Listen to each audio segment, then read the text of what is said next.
కాకినాడ జిల్లా ఓకే సంబంధించి రాజేష్ మొదటి పద్మనాభం రాజేష్ మీరు హోల్డ్ లో కావచ్చు, ఉండండి. ఇష్యూ అవుతున్న సందర్భంలో రాజేష్ మీరు హోల్డ్ లో ఉండండి. ఒక్క నిమిషం ఇంపార్టెంట్ అప్డేట్స్ వస్తున్నాయి. రాజేష్ చెప్పినట్టుగా పిఠాపురంలో పవన్ కళ్యాణ్ లీడ్లో ఉన్నారు. రాజమండ్రి అర్బన్ నుంచి మార్గాని భరత్ వెనుకంజలో ఉన్నారు. దాంతో నిరుత్సాహంతో ఆయన కౌంటింగ్ కేంద్రం నుంచి వెళ్ళిపోయారు. అలాగే మాజీ మంత్రి కొడాలి నాని, ఆయన మీద యావత్ రాష్ట్రం కాన్సన్ట్రేషన్ అంతా కూడా ఉంది, నాని గెలుస్తారా ఓడిపోతారని.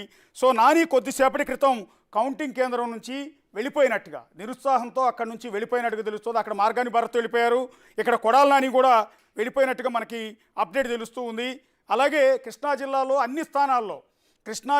ఉన్న అన్ని స్థానాల్లో కూడా టీడీపీ ముందంజలో ఉంది, వైఎస్ఆర్ కాంగ్రెస్ పార్టీ వెనుకంజలో ఉంది. ఆఖరికి మంత్రి జోగి రమేష్ కూడా పెనమలూరు స్థానం నుంచి వెనుకంజలో ఉన్నట్టుగా తెలుస్తోంది. విజయవాడ సెంట్రల్లో వెల్లంపల్లి మాజీ మంత్రి వెల్లంపల్లి శ్రీనివాస్, ఆయన కూడా వెనుకంజలో ఉన్నారు.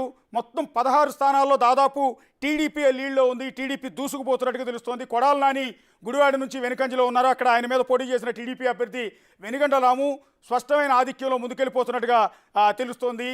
అలాగే జోగి రమేష్ పెనమలూరు నుంచి ఆయన వెనుకంజలో ఉన్నారు. గన్నవరంలో వల్లభనేని వంశీ వెనుకంజలో ఉన్నారు.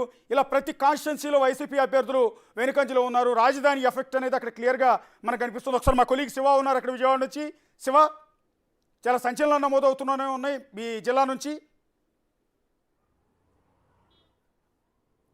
రైట్ అశోక్, మొత్తం మీద చూసుకుంటే మొదటి నుంచి కూడా బిగ్ టీవీ సర్వే ఏదైతే గత 4 రోజులుగా చెప్తున్నామో ఆ సర్వేకి అనుగుణంగానే ఫలితాలు 100% కనిపిస్తున్న పరిస్థితి కూడా మనం ఇప్పుడు చూసుకోవచ్చు. ఏదైతే 3 రోజుల క్రితం ఎగ్జిట్ ఫలితాల రోజు మీరు చెప్పారో